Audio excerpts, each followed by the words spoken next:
Hello, everybody. Um, oh, Zara, thank you for posting the link in your stream. Hopefully, everyone can hear me pretty well.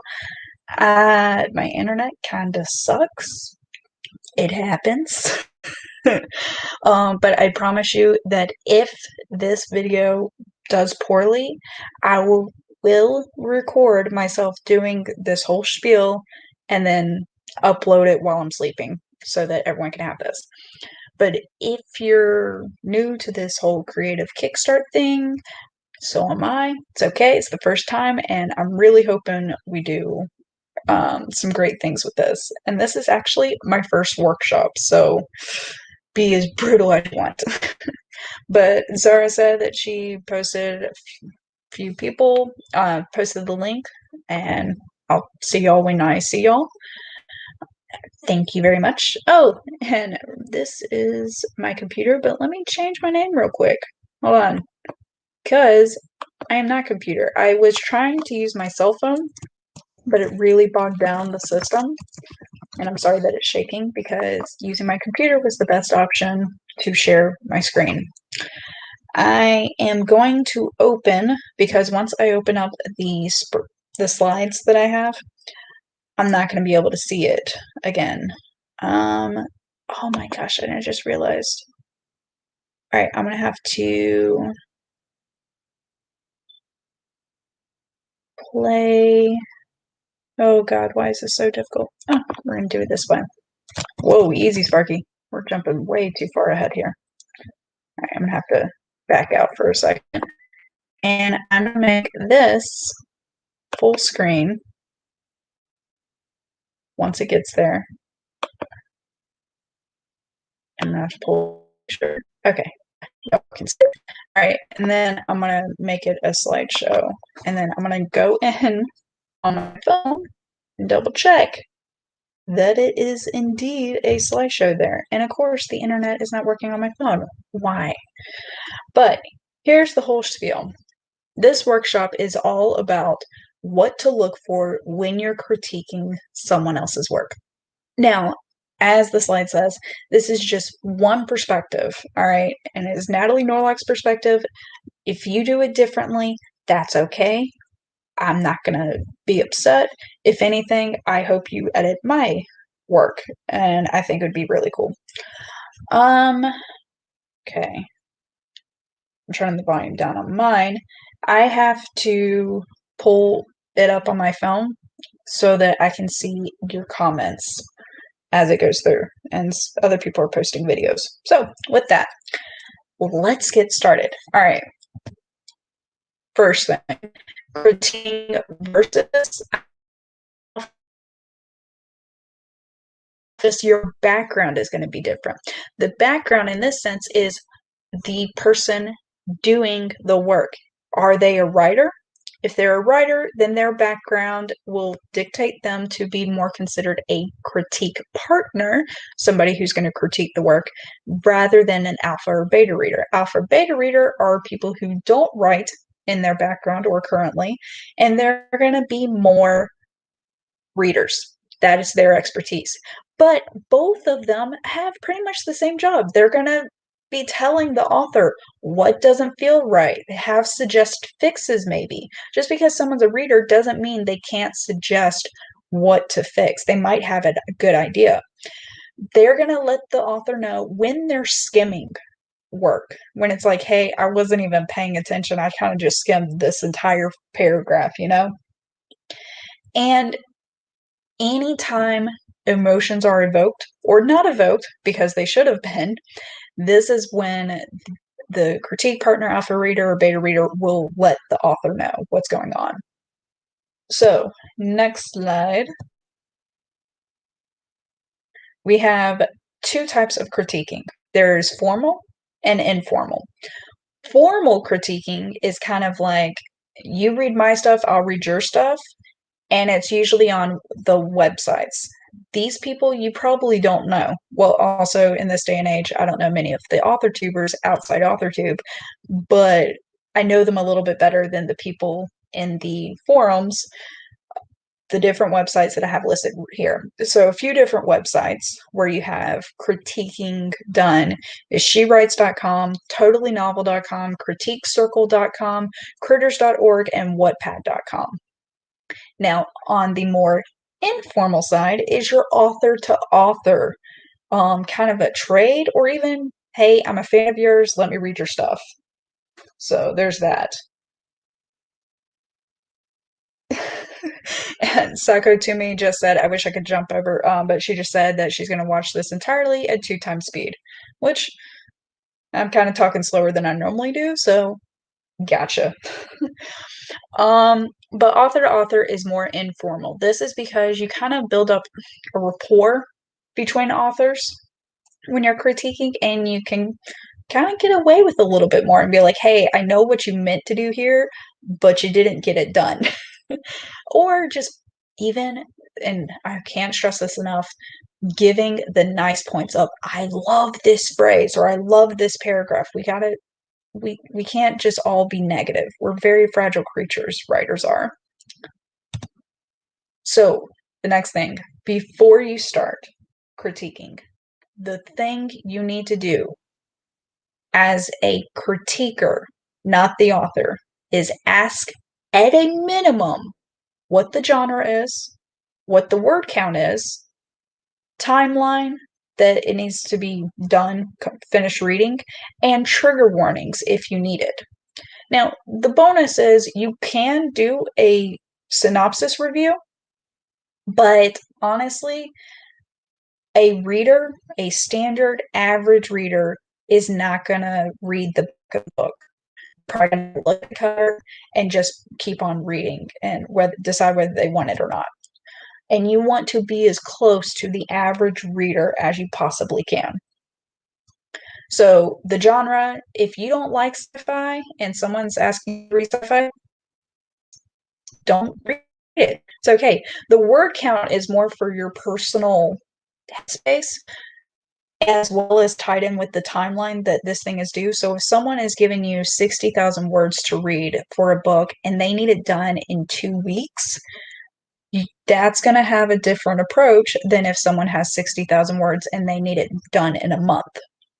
So that's why those questions are important. Now, trigger warnings is optional if you feel that you need them. It is completely acceptable to ask if there are any triggers in a story that you're about to read, especially because as a critique partner, alpha reader, or beta reader, you don't have the back of the book. You don't have the thumbing through to let you know, oh, this is dangerous at all. You have as little information as possible. Also, because here's another reason why I don't like the synopsis to be brought up too early in a story, before you read it, because you want to make sure that the reader can't guess what's going to happen next. And if I, the author critiquing your work, can already guess what's going to happen before I even get 5 chapters into it and I got the whole book planned out, that might be a problem. Unless you want me to guess what's going to happen and then you're going to switch it at the end on me. That's totally a possibility. So if you think that a synopsis does require review, which by the way, it can count as part of the critique, I personally like the idea of editing the synopsis after the story is read. That way, the critiquer knows kind of what the big twist is, and to make sure that you don't have anything putting the puzzle pieces together too quickly in the synopsis before somebody has a chance to read the book. So, step 1 is done. That is before you start critiquing, before you even get the work, the email in. The next step is finding out which format it's going to be in. So the story can be sent to you a number of different ways. There's Scrivener, there's Word documents of DocX or Doc. Google Docs is good, Kindle, PDF, so much more. Honestly, I couldn't think of others, but I'm sure there's more because it's me. I don't know everything. So with that, I do have to go back to my notes on this. So with Scrivener, you can set revisions mode and do comments. Of course, you can do track changes or comments on Word documents, docx files. On Google Docs, you will need editor rights on that one, unless the author requests that you save the document on your desktop and then you load it back into Google Docs when you're done. That's another option. But Google Docs, you most likely would need editor rights on it to edit inside that person's folder. Now, if you're an author and you're doing Google Docs and you have multiple critique partners, beta readers, and such working out of the same Google Doc, what you might want to do, instead of giving them all editor rights, have a link where they have to download it and then they can send it to you when you're done, or have a folder for each beta reader and have your document uploaded in there. So that way you have them separate, because you don't want the readers and the critique partners reading each other's comments, because it might skew the data, maybe. If one person says, I think this, changing this to that, what have you, and then someone else says, like 3 other people say the other way, to leave it as it is, and that might silence someone with their comments. And we don't want to silence comments. We want honesty here, and I'm going to cover that on the next slide. The Kindle app, if you do get a book that way, you might have to create your own Word document for your comments. But the biggest thing here is you need to have your comments listed and provide that feedback. The PDF, you can do comments on it, as well as you might be able to mark up the document yourself. And I'm going to give you a bonus slide at the end of this of all the markup options. Also, something in case you're like, oh, wait, I can't write all these notes down. These slides are in a Google Docs link down below in the description. I just uploaded it. Next slide. Oh, wait. You do want to edit or create your own files. Edit the file, or you'll be creating your own for your comments, and that is up to the author if they're okay with you editing their file or not. Oh, most important thing. When you're editing, you want to reference the specific sentence or paragraph that you're finding a comment worthy of. All right. Whether that's a situation of maybe the book started out, the character had blue eyes and now they have green eyes. And you're like, wait a second, do their eyes change when they go out in the sunlight? I know they're in the sunlight here. That might be a point where you would highlight her green eyes glistened in the sun and be like, I thought they were blue. Do they change color in the sunlight? You would reference that specific sentence, because now the author knows exactly where they lost you as the reader / critique partner. And right now, those are interchangeable, because the whole point of critiquing beta reading, and the whole reason why I'm saying put all the information out there, is because this is the first chance for the author to get instant feedback of how their work is affecting the person consuming it, if that makes sense. So if you are laughing, remember on a previous slide where I was talking about evoking emotion, if you're laughing, put a ha-ha or a LOL on the part that you laughed at. If you're making a what the face, make a comment and be like, I was totally confused here. And you can even plug in, hey, future Natalie commenting here, I was confused here, but on 3 pages down, I finally understood what you were talking about. And the author will use that information and be like, oh, well, you're supposed to be confused, and then have it cleared up 3 pages away. Or they go, oh, no, I thought that was clear here, and they needed it clear, sir. That's the information I'm talking about. anything that evokes emotion could pretty much be anything that you throw in here. Now, the actual critique itself. Part 1. First, the author needs to tell you what they want. Sometimes the author doesn't know what they want. But I can tell you right now, the author themselves, they want bottom line, do you like it? Do you like the story? You cannot go wrong. If an author gives you no information whatsoever of what they need back from you, they just want to know if you like the story. Would it be something that you put on your bedstand or on your bookshelf? Would it be something you pick up again? Any of those would help. But if you're in a situation where the author doesn't know what they want, you can ask, be like, hey, do you want me to look for the flow, making sure the scenes are flowing between each other well? Is the dialogue flowing well? Or are we having a case of, look who's talking? No, seriously, I have no clue who's talking. Is there any inconsistencies? Blue eyes, green eyes, a character references to something that happened last night, but actually it happened that morning, but they say the phrase last night. Things like that. Grammar, tense issues. I know I struggle with tenses because my first manuscript is first person present tense. My second manuscript is third person past tense. And switching between editing those two are quite difficult. Now, and then predictions. Predictions, I think, are so important for a critique partner to include. Even if you think you're completely, totally wrong and off the wall, include your predictions at like the end of each chapter, or maybe when a big event happens, and you can be like, you know what, I think these two, they're going to get together, or I bet he is going to put his foot in his mouth at that party that they're going to have later in the semester or something like that.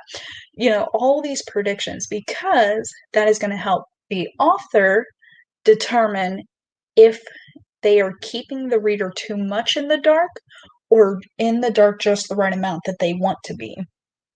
And with the predictions, you can even include I want to keep reading to find out if I'm going to be right. Or is it the prediction of, if it goes this way, I don't even want to read anymore? All this feedback is so helpful to an author, because I can tell you the chapter by chapter feedback is so much better than someone just reading the story entirely and then posting up a response at the end of the story. It misses the emotions, that the emotional milestones, I'd call it, that a reader will take when reading a story. Because when you finish the story, you're left with the climax and where it went. Ooh, got a few comments. Oh, Haley Haggerty saying my information is so informative. Really? Because I threw it together in like 2 days. All right. So the critique itself is you're focusing on what the author wants. That is your first and foremost job. Everything else that I'm going to list on the next slide is if you have extra time for the author. Like, you can actually read more and get reference things more in depth. You can put forth the effort. That's what the next slide is going to be. Once you fulfill what the author wants, you can do the rest of the things that I'm going to mention. And this next one, oh, be honest, by the way, that is the second most thing. So the third thing, sorry, my shirt's getting all funny. So the first thing, fulfill what the author wants. Second, be honest across the board in every single comment you make. You don't have to be brutally honest. You don't have to peel the Band-Aid off. We can do a slow peel the Band-Aid off, but you'll get a feel for how the author is. If they can take the bluntness, if they prefer bluntness, or if they prefer the nice sandwich of, you're doing great with tense, we need to work on dialogue tags, but dear Lord, the flow of your characters is wonderful. Those nice sandwiches, that's what I'm talking about. You'll get a feel for that. All right. Now, the second part of the critique, the third step technically, this is where you give everything into what you think about the process. And I got a little acronym for you. GRIFT. That's what I'm going to call it. And GRIFT stands for grammar. Grammar is if you read it out loud and it sounds funny, there's probably a grammar issue. Or the character is actually trying to convey that they're not thinking right and they are all kind of like discombobulated. That happens too. But for the most part, grammar is, does it sound okay when you read out loud? Do we have subject-verb agreement? Such as say on purpose is versus I was. There's a difference there. Next point. Oh, Suckle, you came. Well, you caught up, not came. You've been here this whole time. You've just been going 90 miles a second when I'm only going 45. All right, so grammar is the first part of. The next thing that you're going to look for is rules. Rules is the rules of the world that the author has created. Are they following their own rules? And you may think, well, wait a second. The book I'm reading is contemporary. Exactly. Then it is following contemporary rules. Do we have realistic ages for someone in college for first year because they came out straight out of school? Or did they graduate high school early? That would be a rule in the story. And then they go to college at like 16 instead of 18. Things like that. Then we also have our high fantasy rules and magic systems. And I admit those are going to be a little bit harder for critique partners and such, but I can tell you when it comes to, hey, I'm confused as you're reading, it's probably because you, the critique partner, don't understand the rules, or the author has gone outside those. That we have our I don't understand moment. The next part in grift is flow. Is it easy to follow? Now, easy to follow is the flow of it is kind of all encompassing. We got a few things. Flow, we're talking, you're going to hear page turn because my notes. Flow, we're talking, is it, or do we have any head hopping between POVs? Or we're not even supposed to be jumping POVs. We're doing third person, but then we're like, oh crap, the person who I've been following, their head is down, so they won't notice anything around them, and yet I have descriptions of things around them. So, but then it could be a third person distant where there's also a narrator that's all knowing. So there's things and rules to follow. I'm so sorry. Authoring is difficult. I think that's the best summary ever.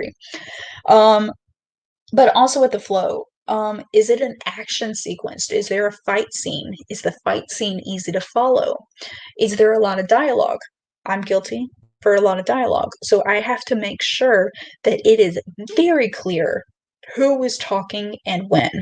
And this is more difficult when you have more than 3 people in a conversation. Like 3 people or more, because you're bound to have 2 people of the same gender in that situation. And so you can't always go she, he. You got to use people's names.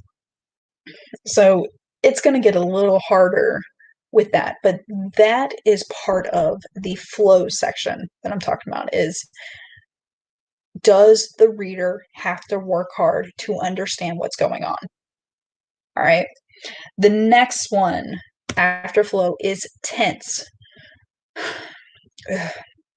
I fight with this one. I've already talked about my 2 manuscripts and how they have different tenses. One's present, one's past, one's first person, one's third person.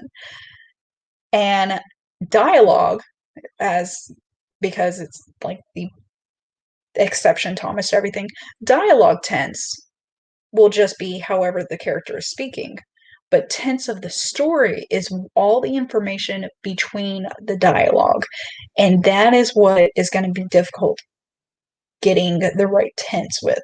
And a lot of us struggle with that. And so if you already are answering the authors what they need from you as a critique partner, if you notice anything coming up with tense, throw it in there because we all struggle with it. And I can tell you, as a reader and as a critique partner, alpha reader and beta reader, we want to catch these things that would kind of stumble the readers after it's published. And that is what we're trying to prevent from happening. We're trying to remove all the little stumbles. All right. The last T in grift. I'm sorry, I like acronyms. If y'all don't like it, make up your own.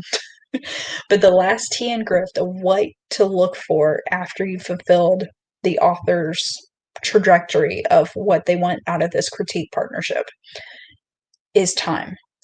Now, before I was talking about timeline as in, hey, when do you want my critique back to you? But this time is the time frame of the story. Is it like, I'm using movies now, but the movie Dazed and Confused is supposed to last over one day. The same thing with American Graffiti. It's supposed to last like 24 hours. The show 24 covers 24 hours. With that, you want to be aware of time in your story. And I feel for all my fantasy writers who have created maps for their stories, and this is starting to get back into the rules a little bit. They're kind of interchangeable, but let's say they're going from one village to another. Well, at the beginning of the story, it took 3 days, and at the end of the story, they were able to travel in 1 day. That's not matching with the time. It's not being reasonable. It's not being consistent. That's what I mean by time here. All right. Now, to push this further is we don't want to mention just the issues.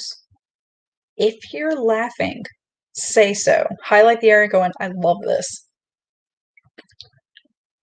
So any reaction, if you're crying, if you tear up, say so.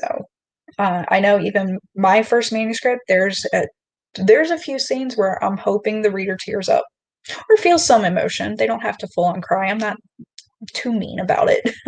But I hope they feel some emotion invoked in their soul. And I hope they comment. And then there's other times where I throw in a funny, sarcastic comment, and I hope they like that too. But either way, you react, you comment. If you know that the author wants you to react and you didn't, definitely make a comment there. Maybe it's a joke that fell completely flat. All right. That's the difference between finding a character funny and then finding a character really hard to deal with. Summary of reaction. This is optional. I personally to set my comments out in detail per chapter. And then after I read a chapter, because a chapter is a nice closing, it's a nice break for readers. It's where many readers pause when they're like, oh, I just got to read this chapter, then I'm going to go to bed and I'll pick the book up tomorrow. It's a natural stopping point. So what I like to do is for my authors, I will put a summary after each chapter of what I thought about the chapter as a whole. Did I feel it progressed the story plot through? Was there some twist where I was like still reeling about the twist at the end of that chapter? Or was it really just a nice flow and I really wanted, maybe it's a love story, and I really wanted the two main characters to interact more. I got them more distant. I'm like, no, I want them together. Well, the author then told me, and when I wrote about that before, the author was like, you're supposed to want them together. I wanted you to feel the, no, put them together, so that the next chapter was all that more comforting. And I do these chapters in real time. I finish the chapter, I write the comment before I read the next chapter. So there may be comments in my critiques that are answered later, which is completely fine. I can either jump back in my notes and be like, hey, I saw where this is answered later, or the author knows that I critique in real time and will adjust accordingly. And then there's been times where I totally miss a line. The golden rule of critiquing: if you don't take away my grift or what the author wants critique, breakdown, or anything. The golden rule of critiquing is critique as you would want to be critiqued. Simple as that. So if you catch something and you're going, well, I don't know whether to say this or not, would you want a critiquer to say it to you? If the answer is yes, write a comment down. Don't worry about it. It is not the place to consider what is worthy of editing in the book, because someone made a comment doesn't mean the author may change it. It's artistic license. It's their creation. They're going to change it however they want. But at least give the author a fighting chance to decide whether it's worthy of editing or not by putting your comment down and letting them. If you hold back, it might be the difference between, a completely worthy, because even if your comment doesn't fix the issue, because you don't always have to have the answers, but if your comment doesn't fix the issue, or it maybe just seems off, maybe it sparks.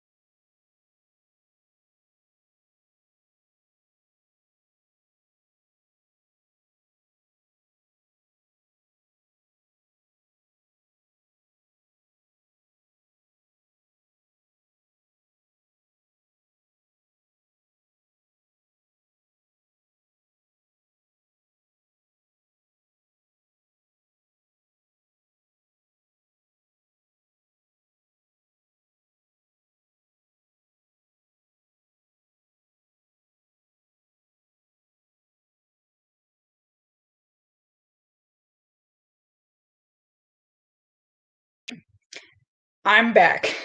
Someone please comment down below where we left off. Luckily, my light on my computer went off, and so I think I caught it pretty quickly. All right, I also got to share my screen again. Oh, this is good times. Oh, well, how's it going with y'all? All right, I said I was going to do this.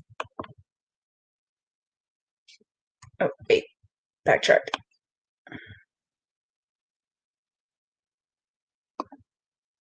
No, you're driving me crazy, computer. All right, I'm at least back. I'm assuming y'all can hear me.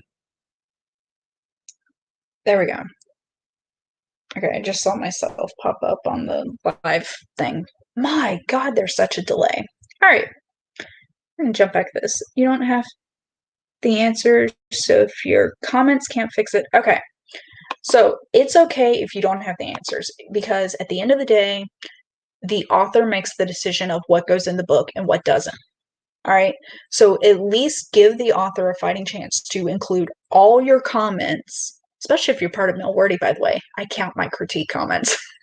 But give the author the chance to include all your comments and let them decide what to put in the book or not.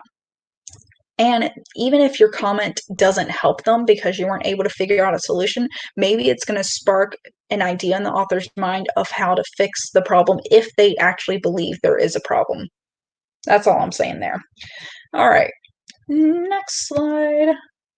Oh, here's my bonus content. Okay. This one I'm so excited for, because when I found this, it made even my personal editing of my stories so much easier. But if you go to this link, the copy editing marks by the University Communications Guide, CSU, it's California, I think. Either way, that link, you will see all these screenshots that I took with my phone and then threw it in here. All these little copy editing remarks, especially if you use a PDF version of critiquing someone's story and then you mark it up, it is so good because then it also kind of saves on your comments too. But the ones that I use the most are this like line through, horizontal line through. I call it like a dragged out cursive E. I use that one a lot. When I have something capitalized that I need to drop down, I have the dash over here. And then making something capitalized, do 3 lines underneath the letter.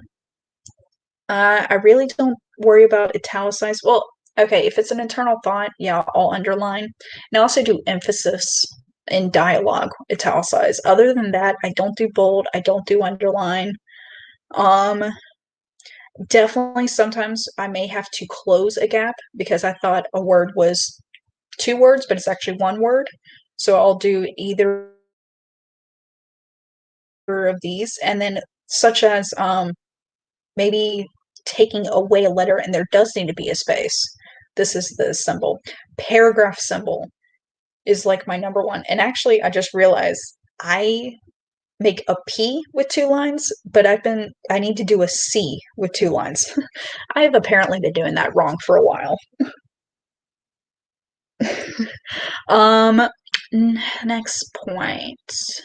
Oh, this switcheroo here sign right here. I definitely love the switcheroo because there's been times where there's been a whole sentence and I'm like, you know what, I think this will be better up here. And also, here's my go-to. If you're like thinking the final sentence should be the opening sentence of a paragraph, put the final sentence in brackets and then just draw an arrow going all the way to the top.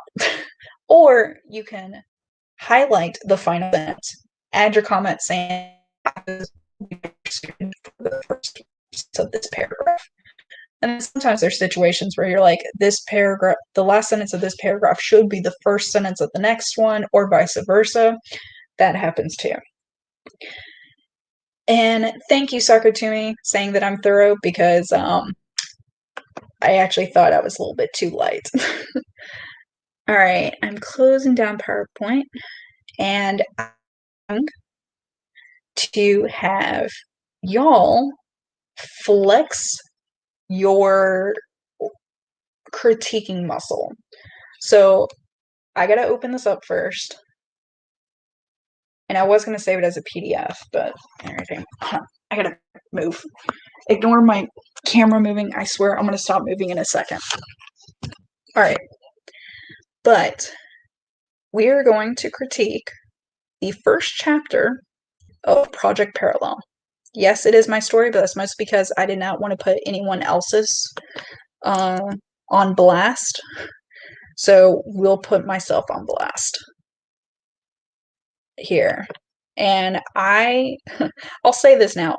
I did purposely, when I went through and edited this, I purposely left a few things in here. So if you find anything wrong with my story, it's not because I'm a bad writer. Sorry, something caught my throat. It's because I did it on purpose for learning purposes. We're going to go with that one. All right, let me share my screen. And I'm going to have to do this in Scrivener just because I did not save this ahead of time as a PDF, though it would have been good. So we're just doing chapter 1. Now, here's the importance of chapter 1. And I think it's one of the most I think it is the most important part of chapter 1 is where you want to do that chapter overview critique that I was talking about, because this could make a person continue reading your story or put it down. So, like in my instance, let's say you were critiquing my story and you read the first line, Judy's forehead hit the steering wheel. Would that pull you in? Is that a good first sentence? I'm a little biased, I am, but you know what? Let's say it's not that good. By the way, doll, don't worry. I'm going to be reading the story out loud. So we're good there. I got you covered. But let's say I need to comment. So in Scrivener, I highlighted it. And where's my... Oh, you're killing me, Smalls. I bet someone who is so much better than I is going to be able to be like, dude, Natalie, it's the comments right there under format where I finally found it. But I highlighted the area and I'm going to type the comment of need a stronger opening line. Was there any pain? Pain? Did she shout an expletive? These are the comments that I'm writing that I'm saying out loud. So let's say I'm critiquing this work. Judy's forehead hit the steering wheel as the first line. That doesn't grab me. And I'm thinking, okay, how could it be better? I don't really know how, but I'm going to let author Natalie Locke figure out if she needs, say, hey, you need a stronger opening line. Maybe Judy shouted an expletive. Maybe Judy was in pain and everything. The next line, this is an internal thought, italicized. Really? No airbags to save me? I'm going to read down to the bottom paragraph here, and we'll see if anything stands out. And I'm going to start at the beginning just because of the flow. Judy's forehead hits the steering wheel. Really? No airbag to save me? The dog in the middle of the road broke his trance and ran off into the woods. I just noticed an issue. Oh no. I'm sorry to inconvenience you, doggo, Judy spats. Judy. Ugh. She threw her hands up and takes a breath before continuing driving. Right as she pressed the gas pedal, the truck behind her honked its horn. Asshole. Judy tapped her brakes just to spite them. 10 minutes later, she arrived at her job. All the close parking spots are taken. Guess she shouldn't have taken the coffee detour. If Judy was really honest with herself, she would have remembered she needed to go to the store yesterday instead of going straight home after work. But when she got home, she had completely forgotten about the store. She was practically on autopilot going home. Judy has been zoning out a lot more often these days. It practically felt like she had teleported with her car to where she needed to be. But the time it takes to drive there still had elapsed. That is why she almost hit the dog this morning. It doesn't help that the dog ran across the road. So, starting out in here, there's a few things that I already caught myself. So the line, the dog in the middle of the road broke his trance and ran off to the woods. To the woods, not bad, but I think into the woods, great movie and musical, but it also makes it better. So here I made the comments myself. I don't have an issue editing this directly, but if you are doing someone's work, make sure if you save it on your desktop as like your name or your initials and edit in all caps. That way it could be differentiated from the original file. So that line I thought was needed to be edited. If you anything that I've read out loud, just in the section that I read out loud, please feel free to comment, be like, hey, what about editing this? Because right now we're not editing my story, we're editing Natalie Locke's story from 2 weeks ago. Totally two different people, all right? This Natalie is not going to be offended. Natalie from 2 weeks ago may be offended, but we don't care because she's not going to see this. The next thing that I think stands out is we have some tense issues, and I'm not sure if y'all noticed that yet, but the dog broke its trance, which is past tense, and ran off into the woods, past tense. But then in the next line, Judy spats, that's present tense. So we need to say spatted. Or actually, no, not spatted, sorry. Judy spat.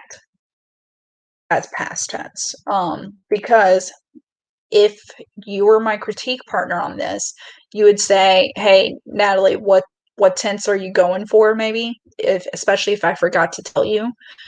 And I would tell you, "Oh, yeah, it's supposed to all be past tense, third person past tense." All right, then. Then I'd go with that. So the next line, and by the way, if I'm going too fast or whatever, let me know, and y'all can chime in on anything. So the next line is, she threw her hands up and takes a breath before continuing driving. That line right there, it seems like I got a mixture of tenses. So instead of takes a breath, it should be took a breath before continuing driving. I'm always on the fence about ing words being next to ed words because, yes, it should all be past tense, but I think there are times where it's acceptable. I'll let you all chime in on that one because now the sentence reads, she threw her hands up and took a breath before continuing driving. It still seems odd to me, and if I was a critique partner reading that out loud, what I would do is I would highlight the continuing before continuing driving, and I'd probably say, I read this out loud, and this last part still feels clunky.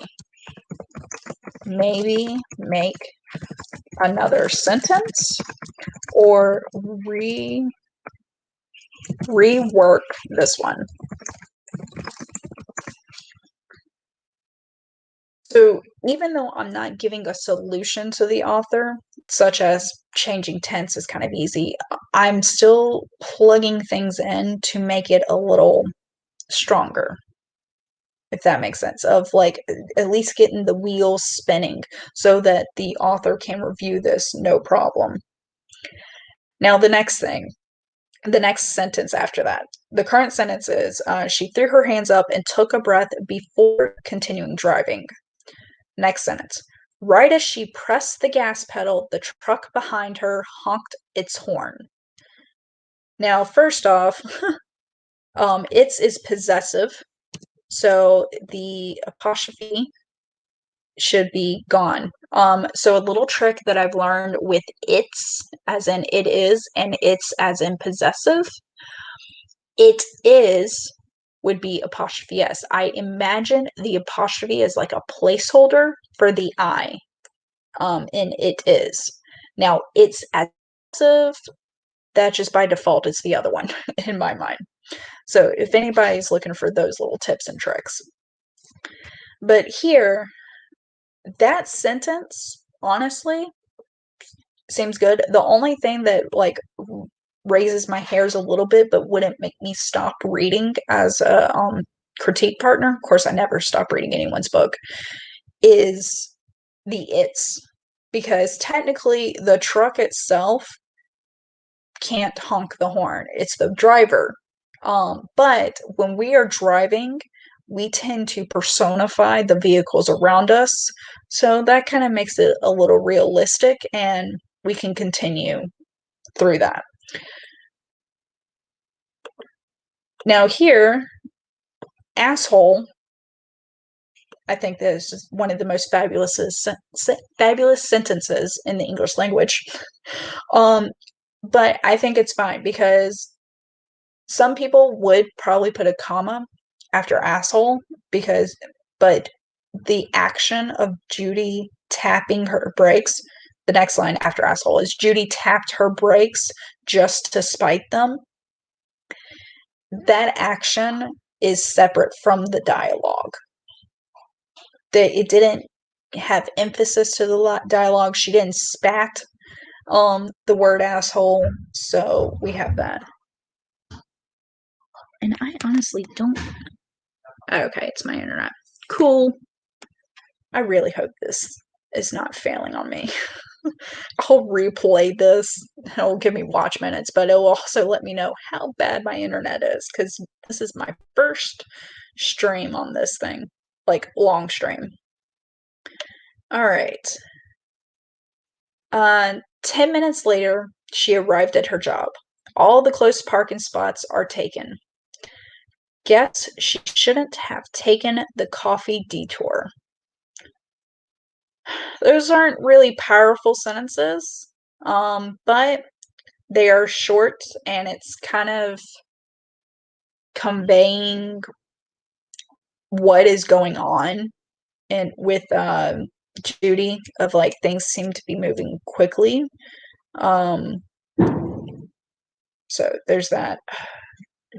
All right, I'm gonna jump over to my StreamYard to make sure that there's any comments. Oh, yes, there are comments. Okay, so Right Mama came by. It is better to have some actual teleporting stuff or else the line is a false promise. So Doll made the comment. I'm about to show it if the computer works for me. It says this better have some actual teleporting stuff or else that line is a false promise. That is the type of things that you need to focus on because Project Parallel is about parallel universes. So there is some movement between parallel universes. So with that, that would be a great moment where if you already knew the genre, just a smidge, picking up on that tiny line is perfect. And Doll, don't worry regarding English grammar stuff because I'm obviously not that great. Now, here is a great point. So, writing Violet, she says, taken, echoes, maybe switch one of them.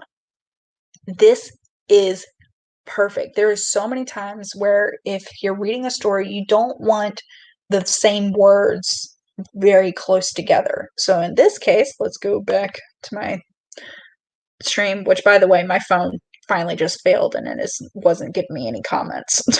So that's why I ended up having to flip here. But we have taken here. Hold on. There was took a breath there. And where was the other time? Oh, and then all the parking spots are taken. So this would be a great thing.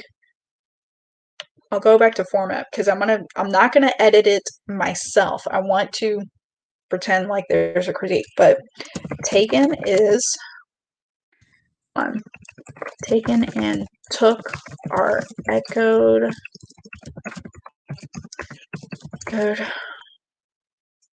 closely here.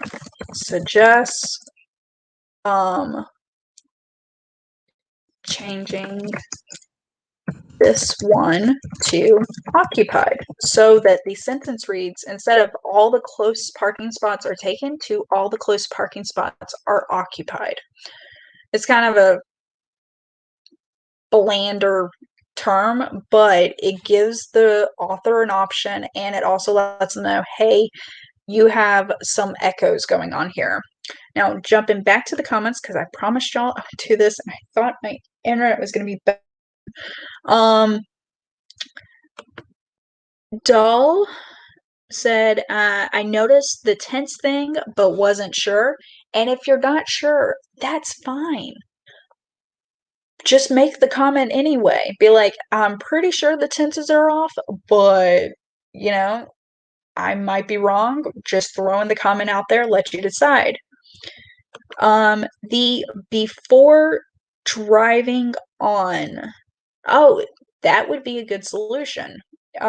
So instead of before continuing driving, we'll go back to that comment and say, suggest ending sentence with before driving on. That makes it less clunky. I like the way y'all are thinking. Y'all are already thinking what you need to do. The last comment of from Doll was no parking spots taken the other coffee detour. Oh, so you don't think occupied is good? Wait, taking the coffee detour? Oh, that's where you're. Okay, never mind. So, I have taken and took here a little bit too often already. Y'all are making me catch my own stuff. All right, so if all the parking spots are occupied, guess I shouldn't have taken the coffee detour. Another suggestion instead of guess she shouldn't have. Um, I don't even know. Gotten sidetracked? We'll figure that one out. But by highlighting taken, I will change the comment to where it says, oh dear Lord, you're killing me, Smalls. Can I edit this? All right. Oh my God. I don't even know. All right, I'm gonna have to create a new one. I know I'm highlighting more spaces than I need to, but it works. Taken, echoed from sentence before. So I highlighted the taken in the coffee detour, and I'm just making another comment of taken, echoed from sentence before. And I'm going to delete the first taken comment because I did have an X there. So there's that. All right. Now we're getting to the big paragraph that I'll read out loud and we'll see what we can edit there. If we can edit the first chapter, cool, but the first chapter, as you see, is 2,091 words, and we'll see where we end up. All right. If Judy was really honest with herself, she would have remembered she needed to go to the store yesterday instead of going straight home after work. All right, that's clunky. We definitely need a comma somewhere in there. So if Judy was really honest with herself, could possibly put a comma there, but we do have a comma after store yesterday. So I think maybe let's try that. But it might actually still need reworking. If Judy was really honest with herself, she would have remembered she needed to go to the store yesterday. All right, here's what it probably means is that yesterday should be the end of the sentence, and then we need to reword a whole new sentence or fix it so that the next sentence of instead of going straight home after work becomes its own sentence, if that makes sense. Because right now, that what I read was one big sentence, and I'm out of breath just reading it. So let's jump over. Here we go. Okay, back to the comments. Sorry, I'm having to jump between. This is my phone. I hate this. I swear. I'm hoping the internet's going to be better when I get to my new, like, home that I'll be at. So Doll was bringing up repetition.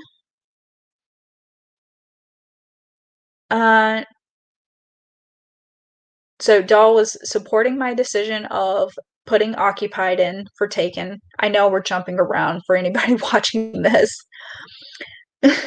Doll, you're fine writing the comment you are. If anything, it's only because I have to switch between the screen on my computer in StreamYard and then Scrivener in StreamYard because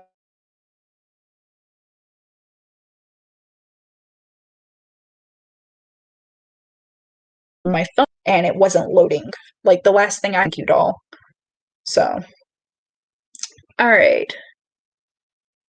Really is extra. Yes. Sometimes now I'm not from the school of thought that all adverbs should not exist in your story. And this is where like, okay, author the Natalie's coming out. But we could cut really here. And I think it does read stronger. So if you're ever hesitant about cutting something, like for me, adverbs and the word just tend to flow in my stories a bit, cut it, read the sentence, and if the sentence is stronger, you didn't need it. So, and that's from a critiquing side point too. All right. So the sentence as it reads now would cut the really is. If Judy was honest with herself, she would have remembered she needed to go to the store yesterday instead of going straight home after work. You know what? I think that really, cutting that really, almost made it where I didn't need to change the sentence at all. Now, imagine as I'm making these small edits of just cutting a word, that's something a critique partner can do if you have the editing rights in like Google Docs or you've cleared it with the author. Otherwise, you would want any comments like that to be a comment and not to edit it yourself, if that makes sense. All right. If Judy was just honest with herself, yeah.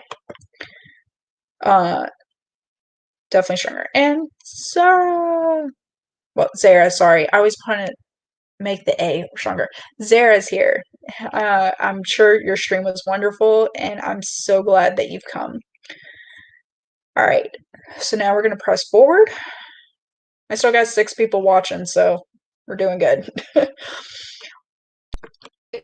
So the sentence we have now is if Judy was honest with herself, she would have remembered she needed to go to the store yesterday instead of going straight home after work.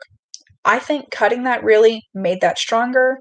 And for the purposes of the story, I'll keep reading. Next sentence.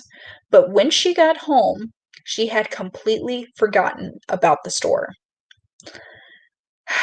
This one is almost repetitive of the first sentence because we've kind of already established that she didn't go to the store. She went straight home after work.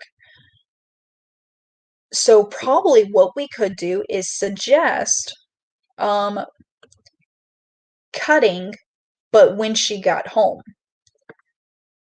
So I'm going to go to comment, suggest cutting, but when she got home, and start sentence with she had completely ... just showing that the rest. So now sentence 1 would be if Judy was honest with herself, she would have remembered she needed to go to the store yesterday instead of going straight home after work. She had completely forgotten about store. At this point, store echoes, and so we could even go further and say if you're going to start the second sentence with she had completely forgotten about, we could replace the store with it. So she had completely forgotten about it because we don't like it.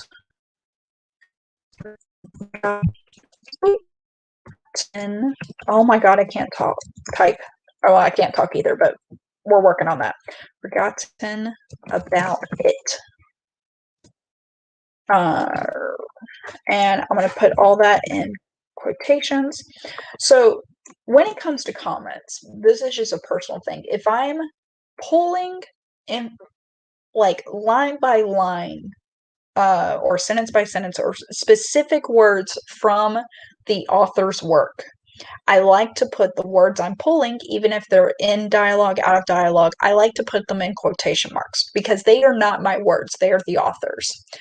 And then all my comments are not in quotation marks unless I'm making a suggestion of how something in their work should be done. Then I put it in quotation marks again. That's just a me personal thing. Nobody's required to do that. All right. Doll has said, I would never edit and write someone's work. I have too many typos to do that. It's all good. Sometimes, even if you just focus on the comments, that is good enough. The next comment. If she would have remembered is strange. If she not being honest with herself, she knew why. Now, this is an excellent one. If we remember, this is Doll's comment.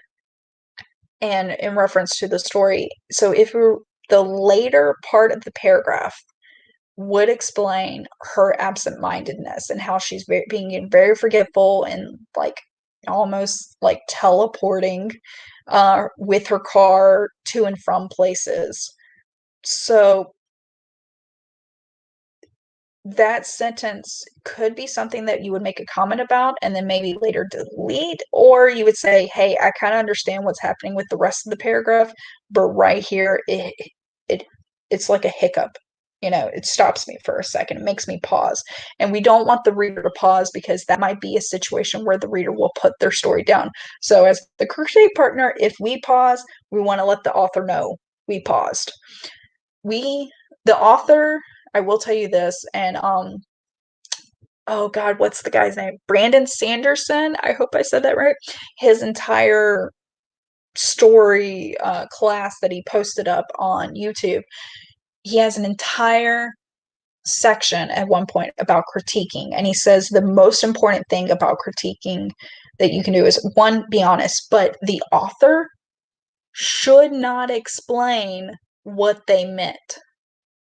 Because if the author has to explain what they meant, when you fix it as the author, whatever the issue is, when you fix it and you send it back to maybe your beta reader or critique partner to see if it makes sense again, you want to untaint their mind. You want to be sure that the clarity is not from your explanation, but from the new writing. That's what gives them clarity, if that makes sense. Hopefully I didn't lose anyone on that. But Brandon Sanderson's like entire Baylor University class that he posts on YouTube. Back to this, sorry. All right. The doll also brought up, if Judy was honest with herself, she would have stopped by the store instead of going home straight after work. That is definitely we can throw that in. Hold on. If Judy was honest with herself, she would have remembered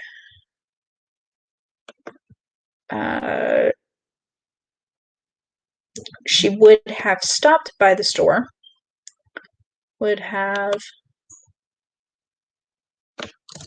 I'm editing in here just because it's easier, but you may not always be able to edit in here, so you might do comments. Stopped by the store. Why am I typing like crazy? God, I hope my screen isn't screwing up too much. Stopped by the store instead of going straight home after work. And Doll's suggestion was to cut yesterday. But I think I'm still gonna keep a comma there. No, remove the comma because of how it lays out in my head. All right, sorry. Whew, I'm here. I'm sorry. It's getting close to bedtime. It's already past 8 for me, and I usually wake up at like 6, and I'm trying to work on waking up at 5. But either way, back to this. All right. So the next sentence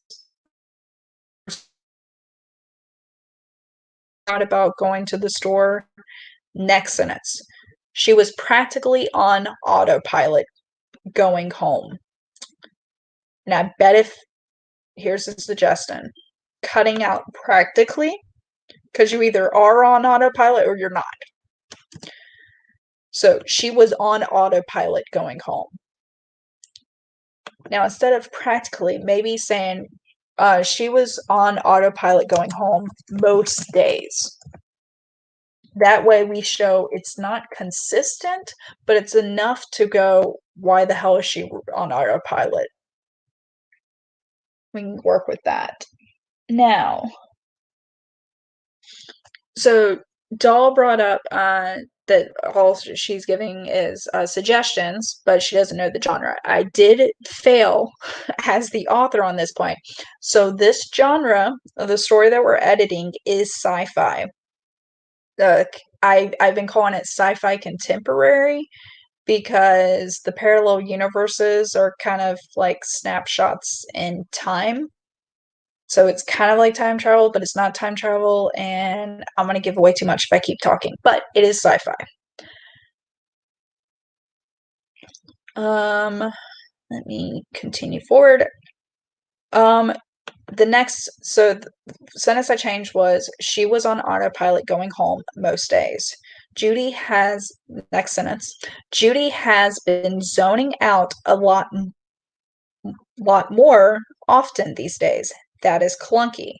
So we could say just a lot more these days, but then we're also repeating she was on autopilot going home most days. So we got two sentences practically saying the same thing. And these two sentences saying the same thing. So now we got, if as a reader, and now I'm going to admit, I'm going more detailed than what probably any critique partner should. You don't need to comb through the author's story with fine tooth comb, because a reader might make a face, but they're going to continue reading.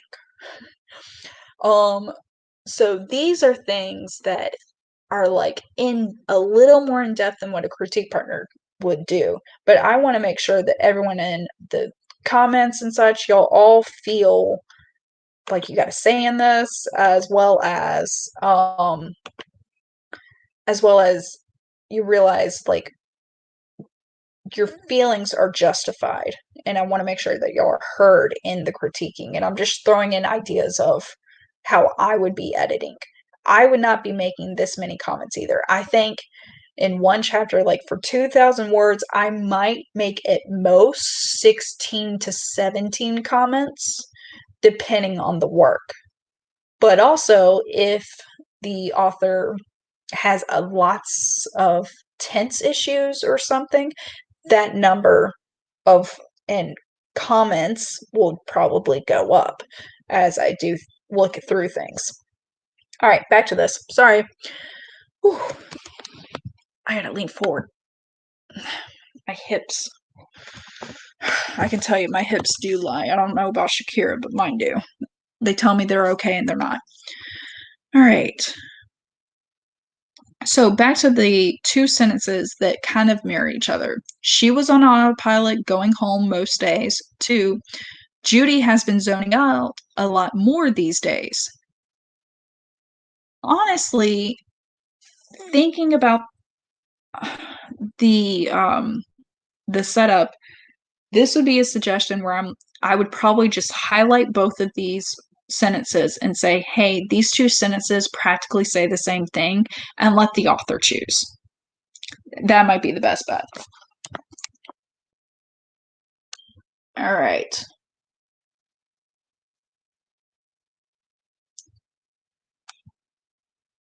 So Doll makes an excellent point. I'm about to highlight this comment, that she doesn't know how to be a good critiquer yet. She's very hesitant about this, but definitely has the drive of, I want to help. And I can tell you right now, for me, I mean, let me paint the picture. I wrote my first manuscript in May of 2020. First one. This is my second manuscript, which is more like a zero draft, and I did this in November.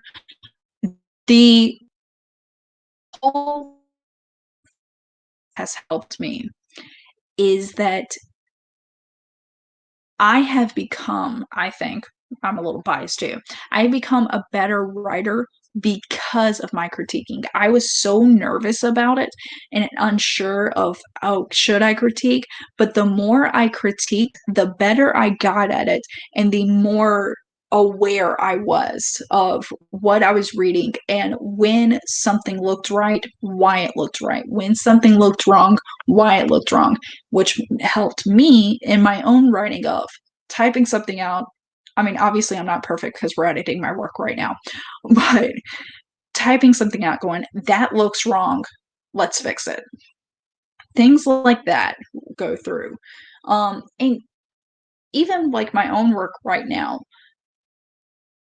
we're going kind of detailed, but honestly, at a certain point, you kind of just go on autopilot, hopefully not like Judy, and you're reading through it and you're absorbed in, are you able to get into the world? If you're unable to get into the world that you're reading about, then that's where we need that critique partner feedback.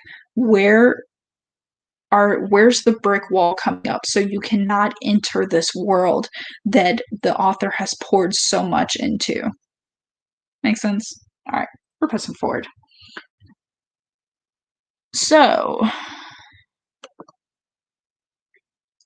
autopilot and zoning out are not exactly the same. What about blending the two? And autopilot and zoning out more?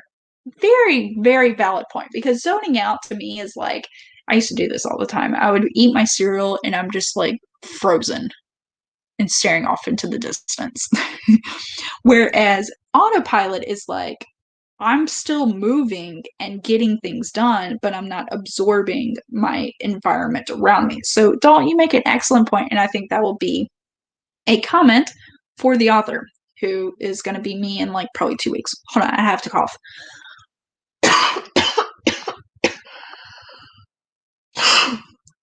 I swear I'm not sick. I just probably need some water.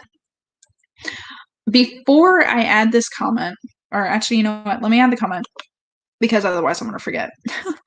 I'm going to highlight both of those sentences and format. Hello.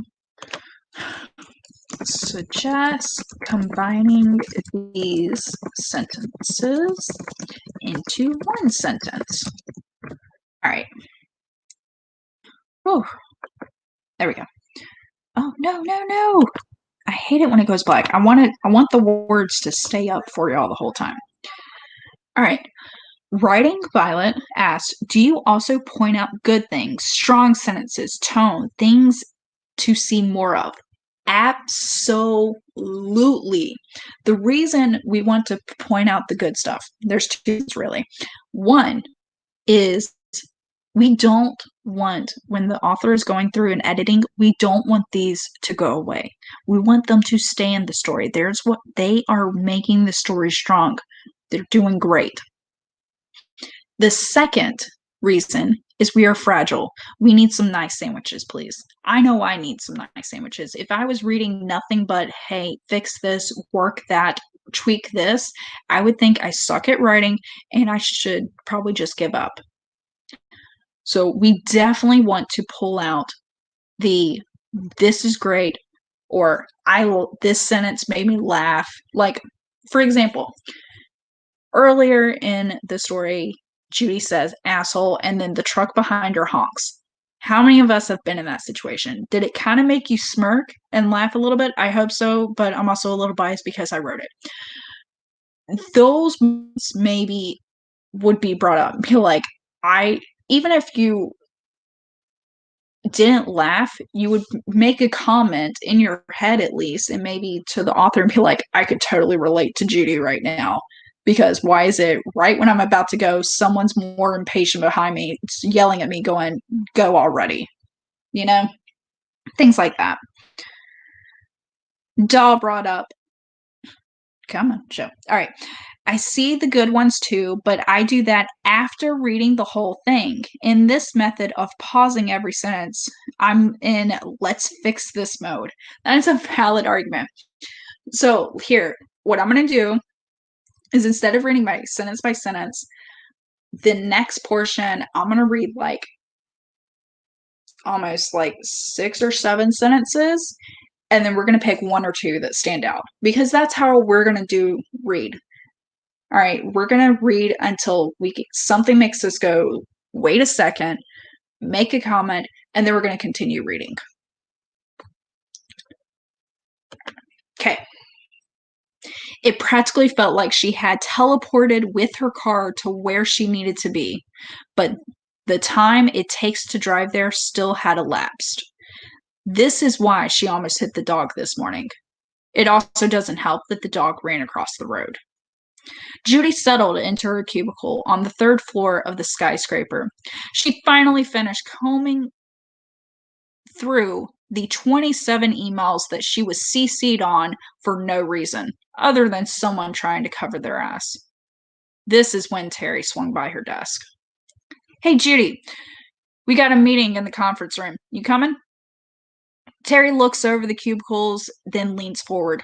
Rumor is they're going to announce who got the senior analyst position. Judy's mouth dropped. The one they haven't even held interviews for yet? What the hell? The what the hell, by the way, is italicized, showing an internal thought. Terry nodded, folded her arms across her chest. I told you this is the good old boys network. If you aren't in the in crowd, related to the boss, or fucking him, kiss any career progression aside. So, any part that is emotional for you. Personally, the last line had me giggling, but I also like Terry, that character. She's really fun to read. But I know one thing that stood out to me personally that I'm going to fix because it's driving me crazy is kiss any career progression aside. Obviously, the author, Natalie from 2 Weeks Ago, meant to say why. That's aside. I don't know what I was thinking. I don't know what she was thinking. Different person entirely. Now, here is where we go a little nice, where I saw it in the comments, but it hasn't popped up in StreamYard. But Doll said she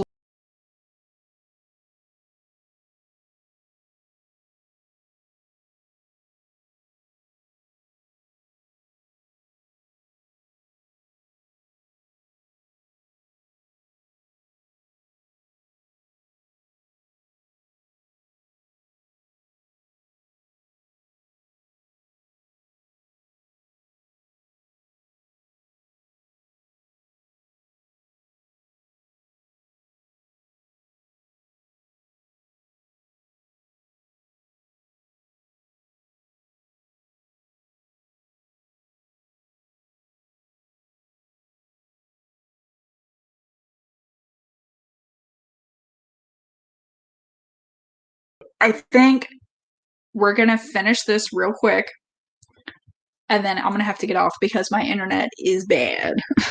Real bad. So let me share my screen one last time. Now, the last comment I got, because we just read a big chunk, and then we're going to see what stood out to us. And the last comment I got was from Doll that says, I like the dialogue, sounds realistic, which is great. Throw that in, make it a comment, like, especially if it was a particular line, like maybe when Terry was talking about the good old boys network, and that was you going, man, this person sounds so realistic with the dialogue. You throw that in as a comment and be like, I like the dialogue, this sounds realistic. You don't have to stroke the writer's ego completely and be like, oh, this is so awesome. Just be like, this sounds realistic. Simple as that will suffice as part of the nice sandwich that we need of the good stuff, all right?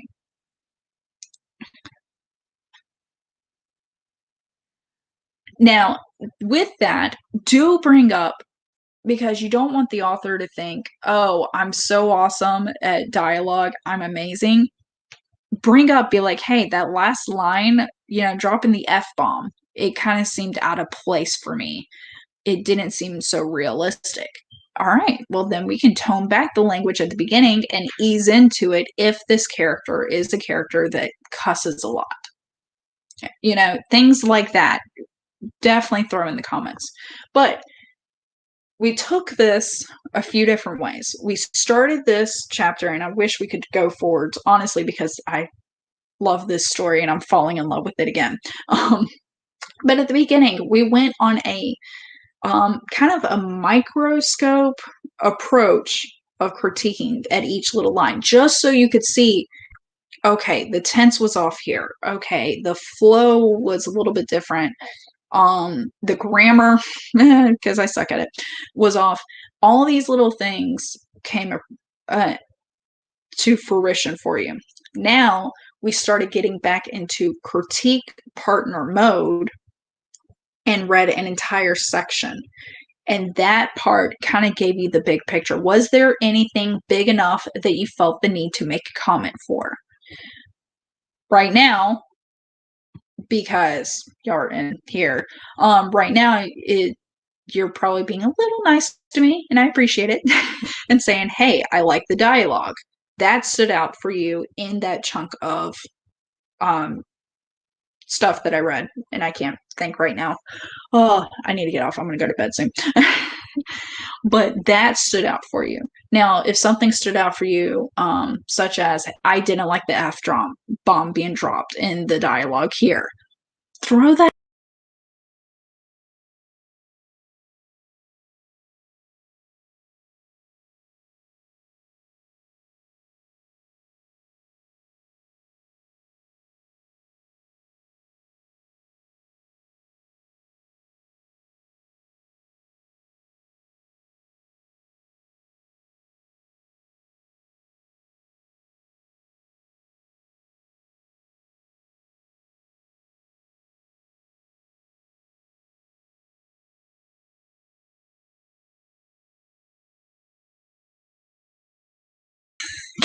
I'm not even going to put up Scrivener. Oh God, this is driving me crazy. Oh, I hope my internet gets better. I don't think I can do this for like however long I'm going to be here. So with that, I hope this helped you. I completely open to continuing the dialogue, but continuing the conversation of critique partners, because like I said at the beginning, this is just my take on it. All right, I've only been doing this since May of last year, but I have, and I'm in the middle of critiquing two author tour books, as slash editing a little bit. I've critiqued multitude of stories on the informal or the formal websites that I listed at the beginning of the slides. So I I am all here for you of any topics and stuff that you want to continue this. Doll, I do want to share this because you brought it up in the comments. And then I swear I'm going to get off this because it's getting rough. Doll said, I once had a very harsh review. I regret doing that in public and won't do that again ever. But it shows I'm not just being nice because we are friends. We're friends. Yay. Of course, it also helps that you really helped me with my story, with the authored tube audio anthology. I can't think of words. Yeah, I'm not going to be editing anymore tonight. But yeah, giving a harsh review and receiving one, I feel like both are like cut from the same cloth. It kind of leaves you with a weight test. So yeah. Thank you, Writing Violet. My internet is pretty bad. I'm paying $100 a month for it just for the internet, and it's this bad. So, good times. But with that, thank you everybody who has been here on the live stream. Thank you to anybody who's going to watch this again in the future. Please feel free to grab the slides from down below. I hope it helps you. Now, I will admit my slides are more, they require someone teaching it, but that's just how I do my slides. They're not quite standalone. I'm sorry. Maybe I will create some standalone slides and I'll throw that in the description. So if you see two links, it means I finally got around to it. But if not, we just got the one. But I am so happy that a lot of you enjoyed this. I kind of went out on a limb because I'm not an expert. I haven't even been doing this a year, but I have learned a few things and I just wanted to share it with all my fellow writers out there. And if I think the thing that would warm my heart the most is if you felt the need to save this, save this video and watch it multiple times, because that would be so cool to have that influence. But with that, I'm going to sign off before my computer/internet decides to sign me off. I post every Tuesday, Millwordy vlog that is documenting my Millwordy journey to write, critique, because I can, and edit over 2 million words. And so I am 1/3 of the way done, and I'm doing okay. So we'll get there. And then I also do post up other videos. And I might have to back out of my live stream for tomorrow night just because the internet is so bad and I don't want to push that on anyone. So if you don't see my other stream tomorrow night, that's what happened. Throwing that out there now, but I am going to try to work some stuff on my end first. So with that, thank you for coming. I hope you enjoyed this, and I hope you subscribe if you're not already subscribed, or I hope to find more author tubers that maybe have different critique methods. If you do, comment them. Thanks. Bye.